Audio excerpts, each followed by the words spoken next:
सुनहरे रेगिस्तान की चमक, बड़ी बड़ी दीवारों की धमक, 50 डिग्री सेंटीग्रेड की गर्मी का हौसला। लिखा जाता है जहां प्रदेश का फैसला, कुछ ऐसी जो रोम रोम में बसी है, खबर जो जनता से जुड़ी है, खबरें हर स्थान से, खबरें राजस्थान की। मारो राजस्थान।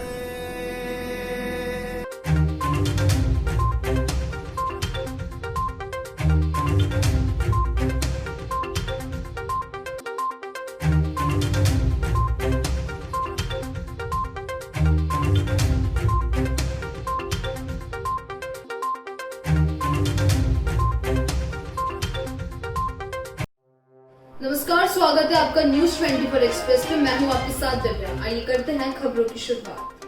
बॉर्डर सील होने को लेकर पूरे देश में यह बात आग तरह फैल गई है कि फिर से लॉकडाउन होने वाला है, लेकिन सरकार की इसके अंदर कोई मंशा नहीं है। इसी के चलते अजमेर वासियों में अफरा तफरी का माहौल फैल गया। जी हां, जिसको लेकर अजमेर में अफरा तफरी का माहौल फैल गया। वहीं गुटखा बीड़ी बंद होने की अफवाह को लेकर व्यापारी की दुकान पर लोगों की भीड़ नजर आई, लेकिन वहां सोशल डिस्टेंसिंग की भी जमकर धज्जियां उड़ाई गई। इस बात को लेकर गुटखा, तंबाकू, बीड़ी, सिगरेट के शौकीन ने जामाखोरी करनी स्टार्ट कर दी है। उन्हें लगा कि कहीं एक बार फिर यदि लॉकडाउन हो जाता है तो वह इस शौक से वंचित ना रहें। वहीं कुछ दुकानदार तो अभी से ही गुटखा, बीड़ी, सिगरेट, तंबाकू के डबल दाम लेने लगे हैं। अजमेर से मोनू कुमार प्रजापति की रिपोर्ट। क्या हमारी दुकानों का बीड़ी है, गुटके को सामने, हमारा बेल्ट का काम है इधर, बेल्ट गुटके का काम है सामने। तो दादा क्यों दुकानदारों पे भीड़ लग रही है, क्या कारण है? अजी सुनने में आया ना, ये राजस्थान का जो है ना बॉर्डर मतलब सील हो गया, सुनने में आया, इसलिए माल आएंगे नहीं। लोगों ने बीड़ी मार कर दी गुटकों के लिए। गुटकों की दुकान पे क्यों लग रही थी भीड़? हाँ, बीड़ी से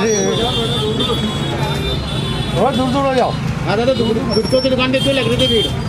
भाजी सुनने में आया माल आएंगे नहीं, इसीलिए लोग उधर मर रहे हैं। क्या गुटकों पे प्रतिबंध लग रहा है वहाँ पे? प्रतिबंध की नहीं सुनी है, सिर्फ बॉर्डर सील हो रहा है ये सुना। ठीक है, आपका नाम? हरीश कुमार। इस तरह का माहौल हो रहा है यहाँ पे भैया, कोई सोशल डिस्टेंसिंग नहीं कर रहे हैं।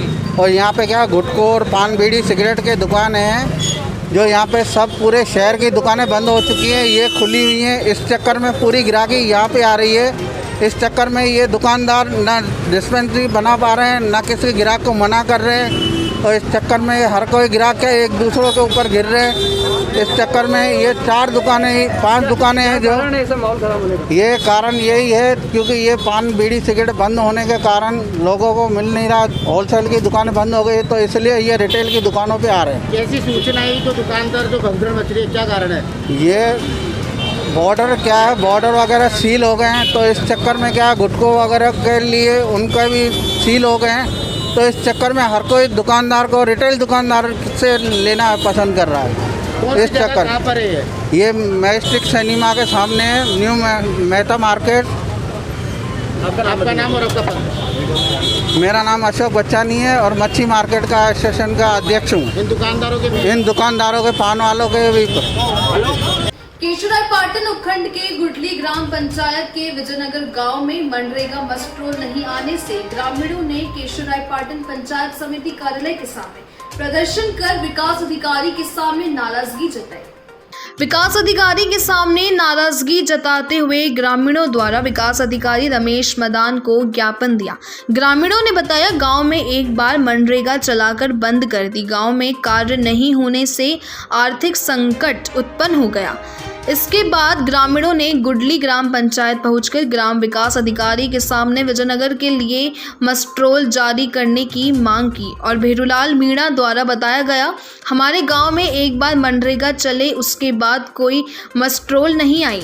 अधिकारियों ने बताया कि मस्ट्रोल का काम नहीं है। विकास अधिकारी के द्वारा ग्रामीणों को आश्वासन दिलाया, मस्ट्रोल जारी की जाएगी। ज्ञापन देने वालों में भेरूलाल मीणा, अपना लाल मीणा, दुर्गा शंकर मीणा, प्रभुलाल मीणा, रमेश मीणा, सोनू मीणा और चंद्र प्रकाश मीणा और गांव की महिलाएं भी शामिल थी। कोटा से सुरेंद्र कुमार की रिपोर्ट। उदयपुर जिले के सेमारी कस्बे में तेज उमस भरी गर्मी से लोग परेशान हुए। इसी के चलते ढलते सूरज के साथ मौसम ठंडा हुआ और हल्की हल्की बरसात होने के कारण वातावरण ठंडा हुआ। गर्मी से हल्की राहत, कुछ देर बादलों और सूर्य की किरणों के साथ बारिश हुई, जिससे आसमान में इंद्रधनुष सा आसमान में नजर आया। क्षेत्र में सुबह तेज धूप की तीखी तपन के बाद शाम को आसमान से बारिश की झड़ी ने गर्मी व उमस को कम किया। कस्बे में हल्की हल्की बरसात होने से आमजन को गर्मी से राहत मिली। क्षेत्र में हल्की हल्की बरसात होने के कारण वातावरण ठंडा हो गया। उदयपुर से जितेंद्र प्रजापति की रिपोर्ट। तारानगर पेयजल अधिशासी अभियंता के निर्देशन में ग्राम बुचावस बस 7 मील में ग्रामीणों ने मुख्य पाइपलाइन से अवैध कनेक्शन कर रखे थे, जिनको हटाया गया। अधिशासी अभियंता रामनिवास रेगर ने बताया कि जैसे ही शिकायत मिली, उक्त अवैध कनेक्शन हटा दिए गए हैं। इन कनेक्शनों की वजह से ग्राम बुचावास व 7 मील में पानी का प्रेशर भी कम हो गया था। अवैध कनेक्शन करने वालों पर जुर्माना भी लगाया गया है। तारानगर चूरू से बुधराम वर्मा की रिपोर्ट।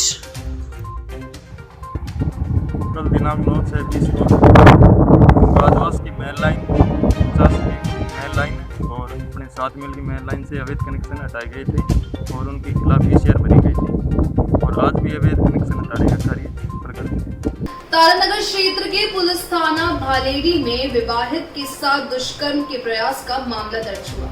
अपने जेठ के साथ पीड़िता पुलिस थाना भालेरी पहुंची और मामला दर्ज कराते हुए बताया कि 9 जून को लगभग 9 से 10 बजे घर पर अकेली थी। तभी आनंद सिंह राठौड़ शराब पीकर मेरे घर पर आया और मेरे घर के कमरे में मेरे साथ जबरदस्ती बलात्कार करने की कोशिश की।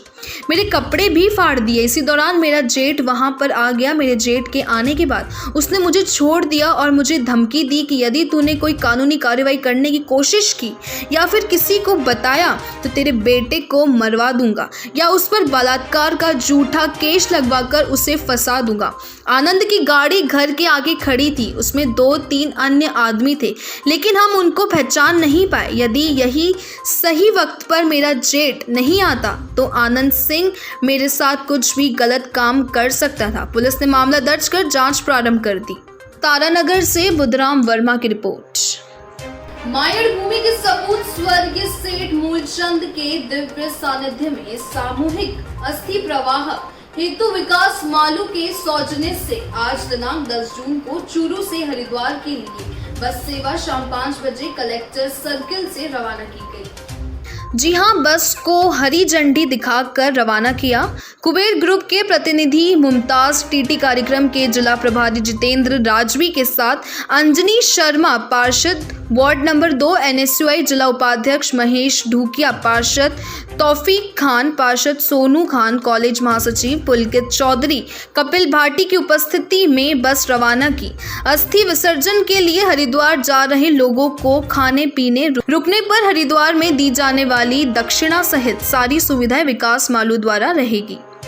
चूरू से महेंद्र सोनी की रिपोर्ट। हमारे सरदार स्वर्गीय श्री विकास जी मालू की तरफ से चूरू व चूरू तहसील के सभी नागरिकों को शुभकामनाएं प्रेषित। आपको बता दूं कि हमारे सरदार से श्री विकास जी मालू ने जो कोरोना के संकट में लोग अपने परिजनों की अस्थियां प्रवाहित नहीं कर पा रहे थे, उनके लिए उन्होंने ये व्यवस्था शुरू की है, जिसके तहत सरदार से अभी तक लगभग 13 बस जा चुकी है और जिसमें लगभग अभी तक 500 यात्री गए हैं। इसी क्रम में कल रतनगढ़ से 3 बसें रवाना हुई थी, उनमें 120 यात्री गए थे और आज चूरू से एक बस जारी है जिसमें लगभग 40 यात्री हैं। तो मैं मीडिया के आप लोगों से आग्रह करना चाहूँगा कि इस प्रोग्राम के तहत आप सोसाइटी में, समाज में थोड़ा ये संदेश भेजें ताकि लोगों को पता लग सके कि ये सेवा सरदार सर के श्री विकास जी मालू द्वारा जो शुरू की गई है वो जारी रहेगी और जो भी ज़रूरतमंद लोग हैं वो अपना रजिस्ट्रेशन करवाएं और इस व्यवस्था का लाभ उठाएं। आपका नाम? मेरा नाम मुमताज़ है। लॉकडाउन के चलते हुए काफ़ी जो क्रियाकर्म होते हैं वो उसमें काफ़ी रोक लग गई थी, क्योंकि इंटर बॉर्डर मूवमेंट रिस्ट्रिक्टेड। और ये अच्छी बात है कि सरदार शहर में और काफ़ी बसेस में अरेंजमेंट करके वहाँ के लोगों की जो विसर्जन के लिए हरिद्वार भेजा गया था।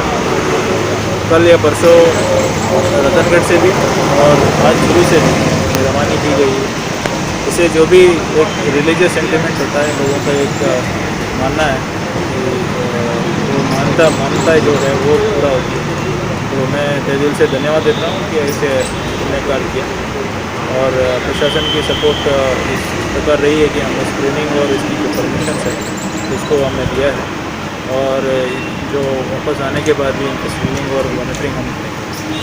तारानगर के बाजार में सोमवार को बेसमेंट की चिनाई करते समय पास वाली दुकान का जमींदोज हो जाना एक भयानक घटना थी। आपको बता दें कि गनीमत तो यह रह गई कि काम करने वाले मिस्त्री व मजदूर समय रहते पहले बाहर आ गए।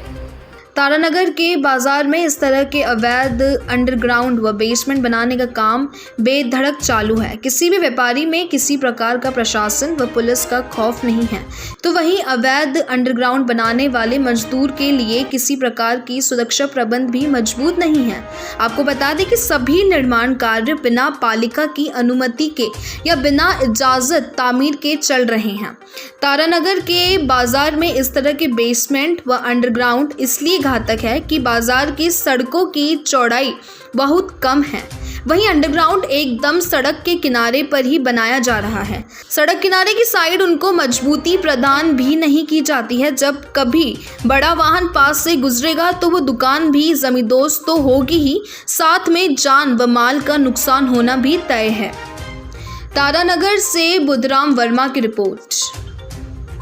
चित्तौड़गढ़ में सेन समाज ने सैलून की दुकानों पर मास्क व सैनिटाइजर का वितरण किया। आपको बता दें कि सोसाइटी द्वारा प्रत्येक दुकान पर सामाजिक दूरी व 20 सेकंड साबुन से हाथ धोकर स्वयं की व ग्राहकों की सुरक्षा कैसे की जाए जानकारी दी गई। उक्त कार्यक्रम में वेलफेयर सोसाइटी के अध्यक्ष दिलीप जैन, गोपाल सेन व अन्य कार्यकर्ता उपस्थित थे। चित्तौड़गढ़ से पवन धोबी की रिपोर्ट। क्या कार्यक्रम था आपका? आज हम सेंश्योर वेलफेयर सोसाइटी के तत्वावधान में चित्तौड़ जिले के अंदर जितने भी सैलून हैं उन सभी सैलूनों के ऊपर कोरोना वायरस के चलते हुए सैनिटाइजर व मास्क का वितरण किए जा रहे हैं। वह दुकानों के ऊपर साफ सफाई का ध्यान रखते हुए कार्य करने की सलाह दिए जा रहे हैं और सभी सैलूनों का किस लेवल से काम हो रहा है उस हिसाब से हम जा रहे हैं। इसके अंदर राष्ट्रीय न्याय महासभा के राष्ट्रीय महासचिव गोपाल जी नीलमणि और आपके साथ कौन कौन है? इसके अलावा हमारे साथ में सेंश्योर वेलफेयर सोसाइटी से कार्यकारी अध्यक्ष शिवजी पिपलवास, राष्ट्रीय न्याय महासभा से युवा मोर्चा के अपने के प्रदेश सचिव विष्णु जी जालमपुरा, वेलफेयर सोसाइटी के कोषाध्यक्ष पवन जी खंडेलवाल, संरक्षक भगवान जी खटोड़, सभी मिलकर सभी सैलूनों के ऊपर जा रहे हैं और वहाँ पर मास्क व सैनिटाइजर दिए जा रहे हैं। और ठीक साहब, धन्यवाद। राजस्थान में डूंगरपुर जिले के सावला तहसील में राजकीय स्वास्थ्य केंद्र में कोविड-19 के चलते व्यापारियों व अन्य ग्रामीण लोगों की सैंपलिंग की गई। सावला कस्बे के राजकीय स्वास्थ्य केंद्र पर मेडिकल विभाग द्वारा सैंपलिंग का कार्य हुआ, जी हां, जिसमें सोशल डिस्टेंसिंग का पूरा पालन किया गया। व सावला CHC के डॉक्टर शिवाजी राम जयप्रकाश व्यास द्वारा सैंपलिंग का कार्य किया गया, जिसमें ग्रामीण लोगों ने भी पूरा सहयोग प्रदान किया। सावला से जय शर्मा की रिपोर्ट। सर, ये मेरा सवाल ये है सर कि जिस तरह से मेडिकल डिपार्टमेंट सर अपना पूरा योगदान दे रहा है और आपके इसके बारे में क्या कहना चाहते हो? इस कोरोना के चलते हुए पूरी तरह से योगदान दे रहा है। काम तो करना ही वैसे तो इंसानियत भी है, जैसे करना और कलेक्टर महोदय का आदेश यहाँ पर सैंपलिंग हो रही है। आज बुधवार क्या और मेडिकल स्टोर सबकी सैंपलिंग करवाई। सलाडा सहित आसपास के विभिन्न गांवों में भी प्री मानसून के चलते बादलों का तेज गरजना, साथ ही आसमान से रिमझिम बरसात की छड़ी लग गई। सलाडा में सराड़ा में ग्रामीणों को आसमान में इंद्रधनुष का आकर्षक नजारा दिखाई दिया। क्षेत्र में सुबह सुबह तेज धूप, गर्मी तपन के बाद शाम को आसमान से बारिश की जड़ी ने गर्मी व उमस को कम किया। गांव में 1 घंटे तक बरसात होने से आमजन को गर्मी से राहत मिली, तो बरसात के कारण सड़कें पूरी तरह से जलमग्न हो गई। सलाडा क्षेत्र में सड़कों पर बरसात का पानी भर गया। क्षेत्र में बरसात होने के कारण वातावरण में ठंडक धुल गई। सराड़ा से ललित पटेल की रिपोर्ट। फिलहाल खबरों में सिर्फ इतना ही। आगे की खबरों के लिए देखते रहिए न्यूज़ 24 एक्सप्रेस। नमस्कार। सुनहरे रेगिस्तान की चमक, बड़ी बड़ी दीवारों की धमक, 50 डिग्री सेंटीग्रेड की गर्मी का हौसला, लिखा जाता है जहां प्रदेश का फैसला। कुछ ऐसी जो रोम रोम में बसी है, खबर जो जनता से जुड़ी है, खबरें हर स्थान से, खबरें राजस्थान की। मारो राजस्थान।